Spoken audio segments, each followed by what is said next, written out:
अग्निपथ पर बवाल के बीच तीनों सेनाओं की प्रेस कॉन्फ्रेंस। कहा, सेना में चाहते हैं जोश और होश का तालमेल। नमस्कार दोस्तों, मैं रतन सिंह और आप सभी का ट्रिगर न्यूज में स्वागत है। केंद्र सरकार की अग्निपथ योजना को लेकर बवाल थमने का नाम नहीं ले रहा है।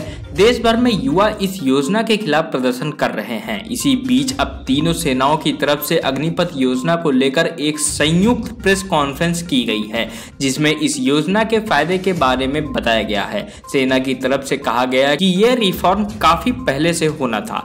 1979 में ये काम शुरू हुआ था। हमारी तमन्ना थी कि ये काम शुरू हो। इस पर लगातार काम चल रहा था, जिसमें कमांडिंग ऑफिसर की उम्र कम की गई है। ऐसे ही कई बदलाव हुए। तीनों सेनाओं की इस प्रेस कॉन्फ्रेंस में बताया गया कि हमें यूथफुल प्रोफाइल चाहिए। आप सभी को पता है कि 2030 में हमारे देश में 50% लोग 25 साल की उम्र से कम होंगे। क्या ये अच्छा लगता है कि देश की सेना जो रक्षा कर रही है वो 32 साल की हो? हमारी कोशिश है कि हम किसी तरह से यंग हो जाएं। इस बारे में कई लोगों से बातचीत की गई। बाहरी देशों की भी स्टडी की गई है। सभी देशों में देखा गया कि उम्र 26, 27 और 28 साल थी। भर्ती होने के 3 से 4 तरीके हैं। सभी में कोई भी कभी भी बाहर निकल सकते हैं। उन देशों में भी वही चुनौतियां हैं जो हमारे यूथ के सामने हैं। सेना की तरफ से कहा गया कि यूथ के पास जुनून और जज्बा ज्यादा है, लेकिन इसके साथ हमें होश की भी जरूरत है। सिपाही को जोश माना जाएगा, इसके बाद हवलदार से ऊपर के सभी लोग होश वाली कैटेगरी में आते हैं।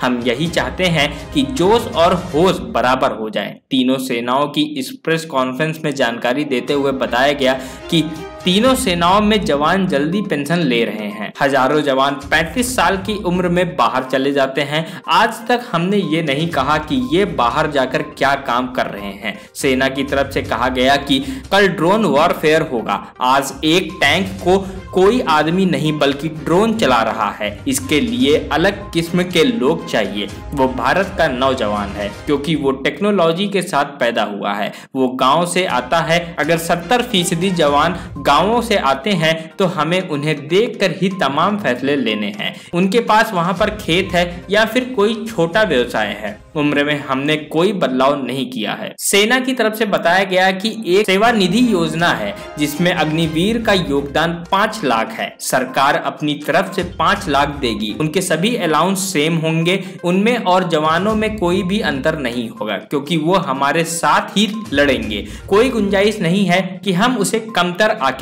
सेना में शहीद होने पर 1 करोड़ का इंश्योरेंस मिलेगा, जिस पर किसी भी तरह का टैक्स नहीं देना होगा। डीएम के additional secretary lieutenant general Anil Puri और तीनों सेना के एचआर हेड इस प्रेस कॉन्फ्रेंस में मौजूद थे, जिनमें थल सेना से लेफ्टिनेंट जनरल सीपी पोनप्पा, वायु सेना से air officer personnel air marshal SK Jha और नौसेना से वाइस एडमिरल डीके त्रिपाठी शामिल थे। आप सभी का इस पर क्या कहना है, हमें कमेंट बॉक्स में जरूर बताएं। अगर आपने हमारे चैनल ट्रिगर न्यूज को अभी तक सब्सक्राइब नहीं किया तो प्लीज उसे जाकर सब्सक्राइब कर लीजिए और वीडियो को भी लाइक कर दीजिए। तब तक के लिए जय हिंद, जय भारत।